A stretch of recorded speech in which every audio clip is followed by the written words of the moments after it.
Welcome to the Queens on Decks, where I interview female DJs from around the world. I am Michelle Miller, your host of the Royal Queens Rising podcast. We share our inspiring stories and secrets to our success.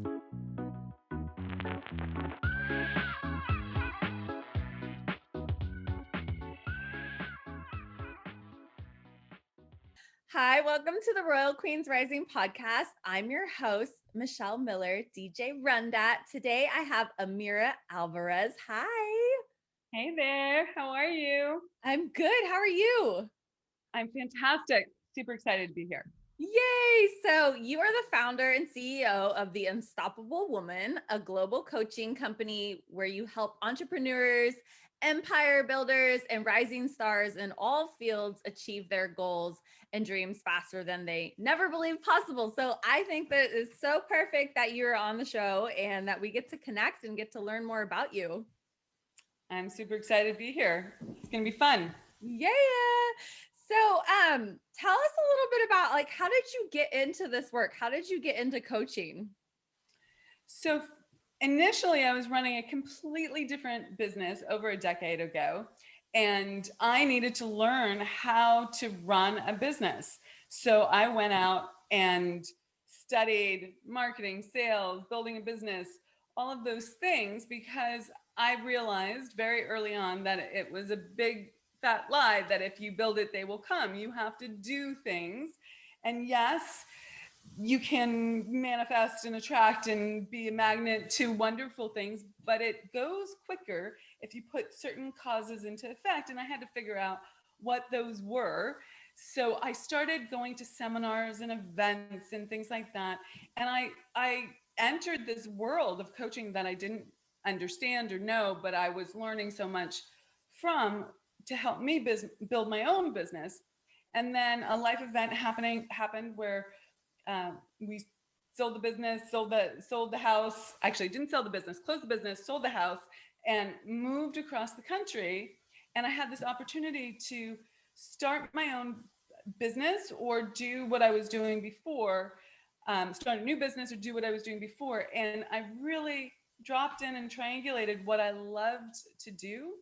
And I ended up doing business coaching instead, primarily because when I took what I was learning from all these seminars and programs that I was in, I built a really successful business, and other people weren't doing that. And they were asking me for advice. So I was like coaching without having that title of coaching, and loved it. And I've always been into sort of the entrepreneurship and the business development.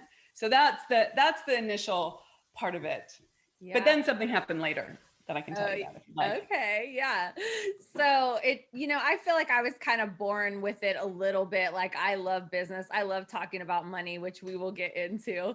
But it's like, I didn't even know what coaching was until I hired one, and I still didn't know what it was for months. And then I'm like, oh, there's a big world out there of people helping people. And like, once you get that support and you join a mastermind or you hire a coach and invest in yourself in that way, amazing things happen. It's like so much more than business growth and development. It's so much more like about personal development. Like it all ties in, because like you said, you can sit there and manifest and dream and think about what you want, but you have to take some action, and consistent action is key.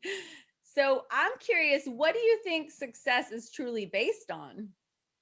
Yeah. So initially, when I started down this path, I thought success was based on doing a really good job, working hard, dotting your I's, crossing your T's, and being a good person. Like, in fundamentally, like 80% of that was work ethic. 80% of that was just work hard. That was like my primary tool for moving the needle in my business. And because I had a lot of oomph and I would go hard, I was able to get a lot done. But there was this point where I was in my third year in business, and my first year in business I made 30K. My second year in business I made 90K. My third year, which is a tripling of your income, which is quite fantastic. Yeah. The third year in business, I made 138. So I was doing something right in that growth, but I had no freaking idea, because really my only strategy, I mean, I had all these business tactics, but it was just like, I didn't know which one was working. I just was like throwing the kitchen sink at it. It was like the spaghetti approach, right? Like just throw it at the wall, see what will stick. And I couldn't work any harder at that point. Like I was already working the 10, 12, 14-hour days. And you know, as an entrepreneur, you fall in love with your business, so you're putting all the hours in, you love it, but at some point you're like, this can't scale. I can't double my income by just working harder, by just doubling my hours. So I went and I learned what success was based on. And that year I went from 138 to 700K. And that blew my mind. Okay. Yeah. Wow. It just was like, and fundamentally, and this is what I teach now, is that there are laws to success. We live in an ordered universe. It's not random. There's no such thing as luck. There are causes to effects. However, we have conditioning that keeps us small, keeps us seeing the world from a particular perspective, from a particular angle, that has us making decisions and doing things in a particular way, so that we stay at the same level, because that's safe. That's what we know, that's survivable. Our subconscious, our reptilian brain thinks that's survivable, even if it's not what you want. You want to make more money, right? But this level, this is your self-image, this is survivable, you know this. And so I had to really change my self-image and work according to universal law that teaches you exactly how the universe is ordered, and put different causes into effect to get a different result. Yeah. So for those that might not have even heard the term universal law, because maybe they're out there, like, give us an example. What do you think is one of the most powerful universal laws? Absolutely. So I speak about this all the time, and I teach on this, and there's a lot to it. It's not just one and done. But one of my favorite, most people have heard of the law of attraction, right? That's a subsidiary law to the law of vibration. And there's 7 foundational fundamental laws, okay? One of them that most people haven't heard of is called the law of polarity. And it says that everything is created as a whole. There are no halves in this universe. Fractions in mathematics are a creation of our imagination, not a truth in this physical realm that we are in. So for instance, you know, this phone has a front and it has a back. It has a top and it has a bottom. You cannot have a top without a bottom, okay? Cannot have a front without a back, a left without a right. They are 2 sides of the same thing. Now, when you understand this and you apply this to making money and achieving your goals, it's a little woo at first, okay? If you're like, your woo meter is going off, just track me here for a little bit, okay? I love woo. The woo meter, right? Yeah. So everything is created as a whole. So desire, which is causative, desire is what calls forth all that comes next. We have to first want something before we can go after it. If you don't want it, that's someone else's desire, and you're doing it out of duress, out of obligation, out of a false sense of responsibility, like an untruthful responsibility. You're not being truthful to yourself and the universe, God, spirit, source, whatever you want to call that. And desire is causative. So it comes from your truth, from your knowing, and it causes all the things to come in. So desire has supply as its polar opposite. Okay. So desire is in your mind right now, in this world that you are living in, walking through the 3D universe, right? And the supply, meaning the manifestation or the actualization of what you want. Let's say you want to make 10K a month. That's a desire. You wouldn't feel it if it wasn't ready to appear, because the law of polarity says that desire and supply are 2 sides of the same thing. So it's here and it's here now, but you need to figure out, and this is where the jigsaw puzzle comes in, you need to figure out, using the law of cause and effect, what causes need to be put into effect to get what you want. Okay. But it's here and it's here now. So when you're in doubt, when you're like, it's May 28th, it's the end of the month, and you want to make your number and you're not there yet, you have to realize that it's here now. You need to put the right causes into effect. That helps you keep the faith, keep the belief, and puts you in the right state in order to take action. You take the action, action is very important, take the action, and you get the results that you want. Yeah. Yeah. I love it. And I love that you brought in faith because, you know, a few years ago, I started choosing my yearly word and it was trust. And it was trusting that I am where I am supposed to be. I am enough. And that, you know, it will come at the right time. Just trusting the process, trusting all of it. Trust is huge. And the only thing that I would add there is, like, you can put a demand on the universe in terms of when something comes in. Okay. Yeah. So in terms of, like, sometimes people say trusting that it will come in the right time, that there's a way in which that puts off the good. Okay. If you want it and you want it now, you need to put a deadline to it. Oh yeah. For yourself, so that you are activated around it. Okay. Super important. Yeah. Yeah. Yeah. So we're in second quarter right now. We're about halfway through. And my coaching mastermind, we've set our second quarter goals, and it comes up all the time. Vision. If you're not clear on what you want, it's going to be hard to get it. and do Absolutely. And do you want it bad enough? Do you want it bad enough to take that action to actually realize it, make it happen? So it all comes down to that. So you're so right on that with the polarity. You have to, you're destined, you want it, your desire, you're wanting it. It's whatever you want. And I ask myself every day, what do you want? Are these actions helping you get to that goal or are they not? So Super important. yeah. Yeah. So I'm curious, what are some actionable steps that people could take right now to increase their cash flow? Because I don't know about you, but I had a really hard year last year. Like many people, my main business is my DJ business, which was shut down. Thankfully, I have other, you know, business coaching, different side hustles, you can call them, passions. I'm never really bored. I've stayed in action and all these other amazing opportunities have come my way. But I'm wondering, yeah, what could somebody listening right now, what could they do? Yeah. So there's 3 ways to make more money. Let's break it down to the very simple rubric here. Okay. You raise your prices. Yep.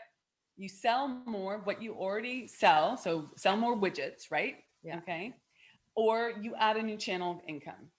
Those if you think about it, and I ask you to go look, if you think about it, all ways to increase your income come in those 3 categories. So you need to figure out which of those 3 you're going to do. Okay. And there can be a combination therein.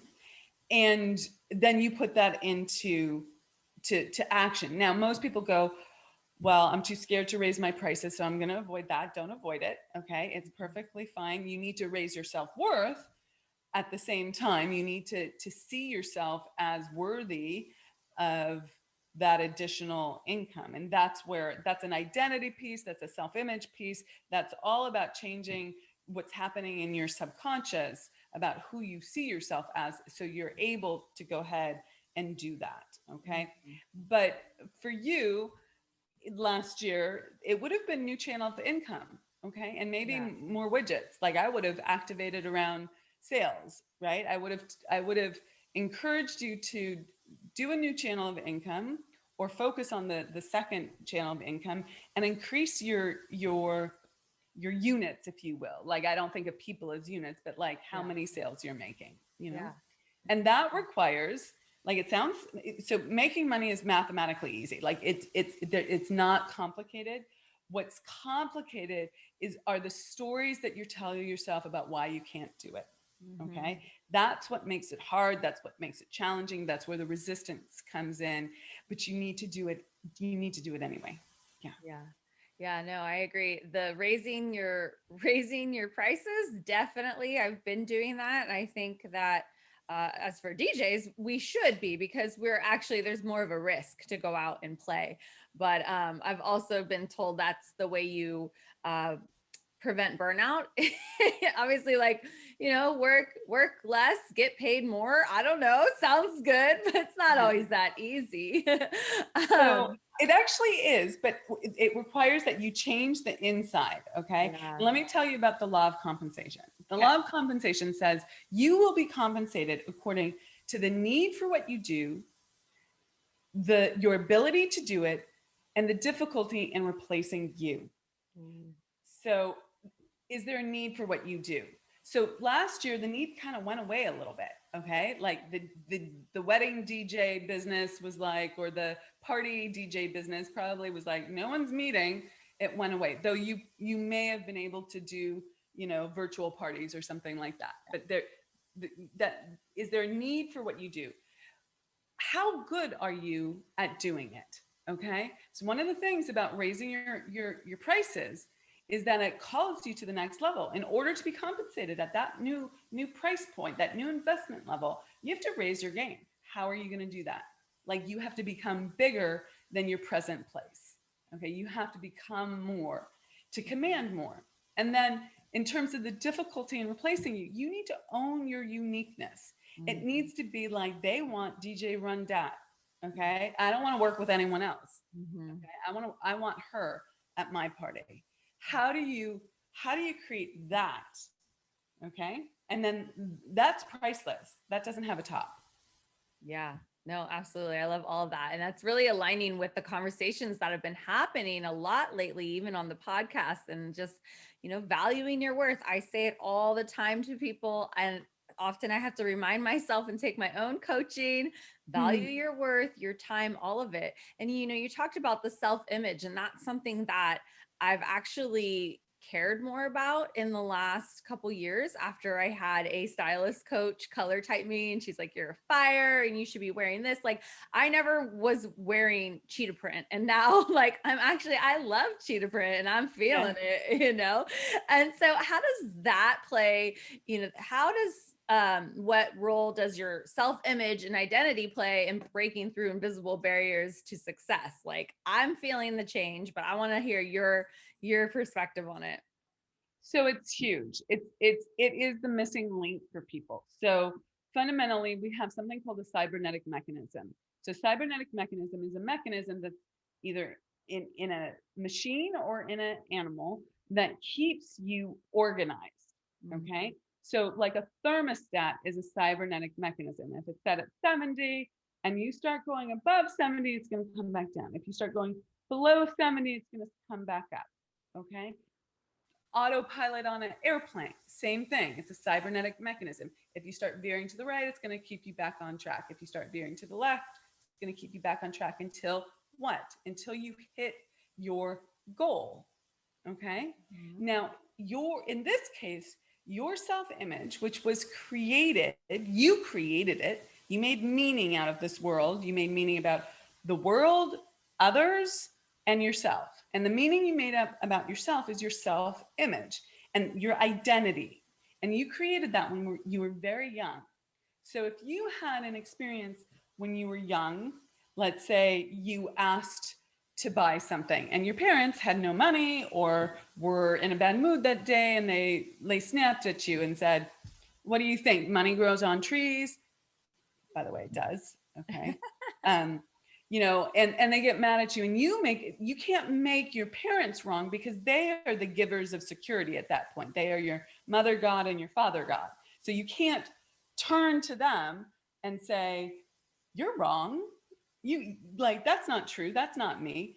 You accept their position as correct, and you make yourself wrong, and you make yourself someone, so this is an identity piece, someone who is not worthy of having what she wants. Mm. Okay. And that's just a simplistic example. It comes in all different forms. But if your image is of someone who doesn't get to have what she wants or isn't worthy of what she wants, then whatever you do, instead of it going for your goal, it's gonna the airplane is going to hit your old self-image over and over again. And every time you start making progress, if you don't change your self-image, you will come right back down and like autopilot and land on your self-image again. Yeah. Well, I've learned that it's all starts with who we're being. And so it's starting with who you're being, and who you're being also is who you're telling yourself that you're being. Like today, I was so exhausted. I almost rescheduled this, but I said, how tired are you really? Can you pull it out of you? You're like, and I had to give myself a pep talk. I got this. I got this. So it starts with who you're being and then how you're showing up in the world. Yeah, 100%. So who you being drives, you know, what you do, and what you do drives what you have. Okay. Yeah. So it's pretty simplistic, but we generally have it backwards. We think we need to have something like money in order to do something, in order to be that woman. And that's not the case. We need to be her first in our lives, but also in our imagination. I love that, in our imagination. Exactly. Yeah. So, as a woman running a 7-figure business, how do you balance your masculine and feminine energies? Because this has been a topic that I'm hearing a lot more about, and I'm also learning and trying to understand that. Yeah. So fundamentally, most of our business activity tends to be our masculine. It's the get shit done energy, right? It's the directive, the task oriented. We are driven to achieve the thing so that we can have that momentary experience of freedom. The masculine wants freedom. It's seeking that all the time. The feminine wants love, wants to experience that feeling of giving and receiving love. And it's really important that you claim your masculine, because quite frankly, you're not going to be able to run a business if you're all in your feminine. But if you're all in your masculine, you're going to hit burnout.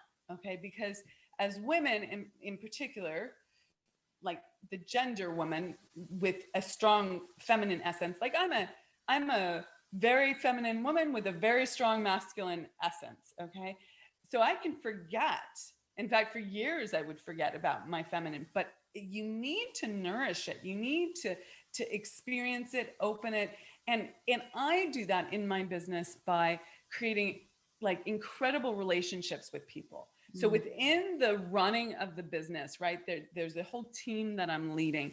I am nourishing my feminine in the relationships with my team, with my clients. I'm creating the kinds of experiences that women love. We do things like the living room sessions, where these are 2-day intimate retreats in my living room. So I'm creating my business to support an aspect of myself. Now, marketing that, creating that, that's all the masculine, but then I get to step in to the feminine. And although I may do something different than, most people listening, find the things in your business where you can really step into the feminine and in your business, but also in your beingness. So for me, it's getting dressed every morning. It's actually putting on nice clothes, some jewelry. It's how I walk, how I emote, how I hold myself, the way I walk through the universe, right? And it's a receiving energy. Yeah. Oh, I love it. And you have a lot of similarities to my business coach, because we have sleepovers and in her living room sessions. Well, mine are not sleepovers. Well, that one was a special occasion because she had gotten a brand new house, and before her whole family moved in, we got to go have a sleepover with 18 women from our mastermind. Wow. And I think it's amazing. Like, that's one of my favorite things to do. Like, actually, a couple of my favorite things to do. I'll be honest, I'm 40. I just turned 40 like last week. And so I'm like, I love playing dress up later in life. Wasn't something I did as a young girl. I was more of a tomboy. And I love adult like sleepovers. Sounds great. I love it. And I saw that you incorporate, retreats. And that's something I'm doing this year. I'm co-hosting our first female DJ retreat. And I'm so excited. At the end of July, we're going to be in Atlanta, outside Atlanta, Georgia. And there's something just so powerful about circling up with women. And if anybody hasn't experienced that, I challenge you to do that. Even if it's just a couple of your close friends and you get away for a day, or if you have to start small from the mom that can't get away from her homeschool children or whatever it is, it's super powerful. So how has that been for you hosting retreats? What inspired you to do that? Well, it was an evolution. So fundamentally, I really tap into my intuition, and I'll get these divine downloads, is what I call them. And I teach this, I that, and I live it, which is to act on what comes to you as quickly as possible. Okay, so that you don't talk yourself out of it. Yeah. And so for many years, we've been doing something called the Spirit of Wealth Mastermind and Masterclass. And as part of that, we have these retreats. And then we've just added in the living room sessions this year. So those are two different things, but they've all come from that intuitive inspiration. And I see the transformation that happens for women when they are in an environment where they're not judged. They're held in their strength. Like there are times where we're in our strength, we're in our wisdom, we can like hold space for other people. And then there are times where we're in our vulnerability.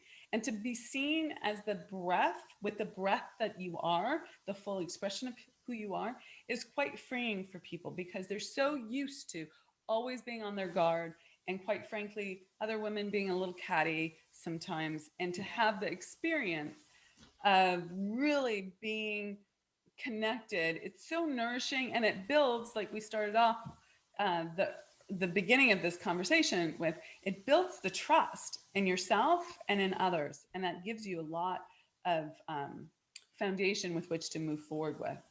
Yeah, I love that. Absolutely. Let's talk a little bit about mindset, because what I've learned is that, business is maybe 20% strategy, 80% mindset. And that's a word I didn't even know of like 5, 6 years ago. And I think it's crucial. And our minds could play a lot of tricks on us. They could tell us a lot of stories that aren't true, and we have our unconscious or our subconscious minds. And that's another thing of like, okay, well, sometimes things happen and we might not know why, because it's from when we were 5 years old. So I think like the more we can focus on our mindset and awareness, that it will be easier to pass or move through those challenges where we're kind of facing ourselves.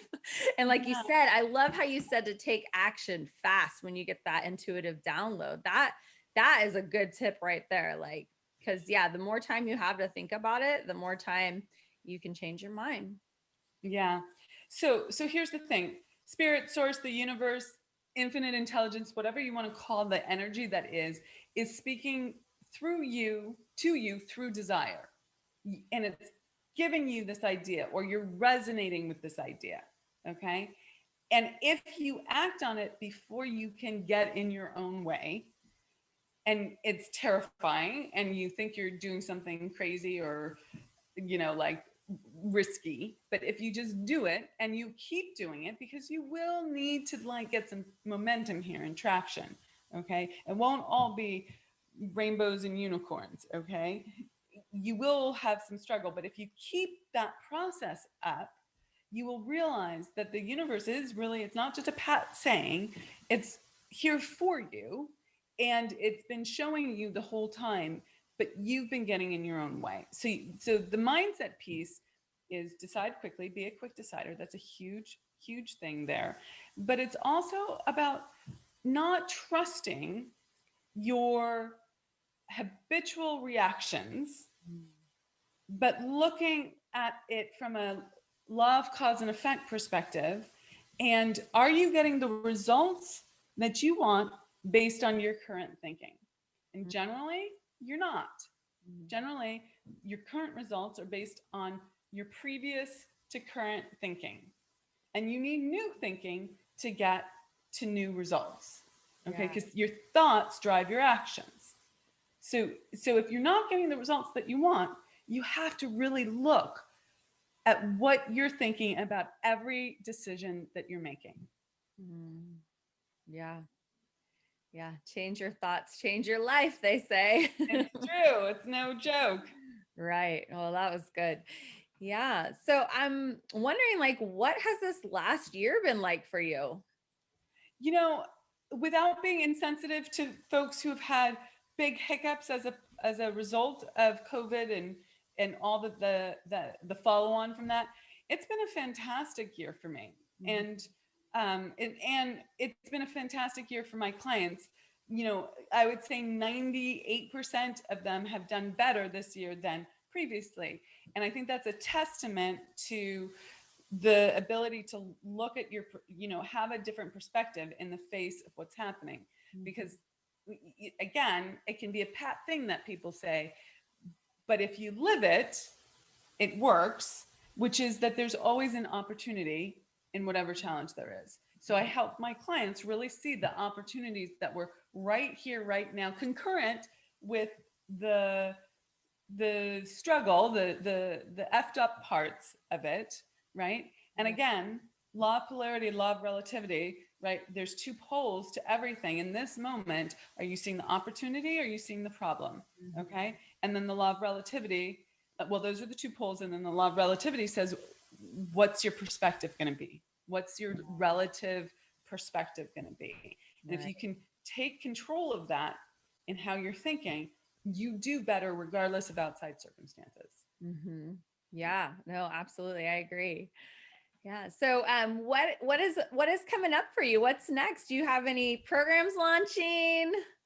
We have so much going on at the Unstoppable Woman. So we have our podcast, the Unstoppable Woman podcast, where I do a ton of teaching. We have a morning mindset club.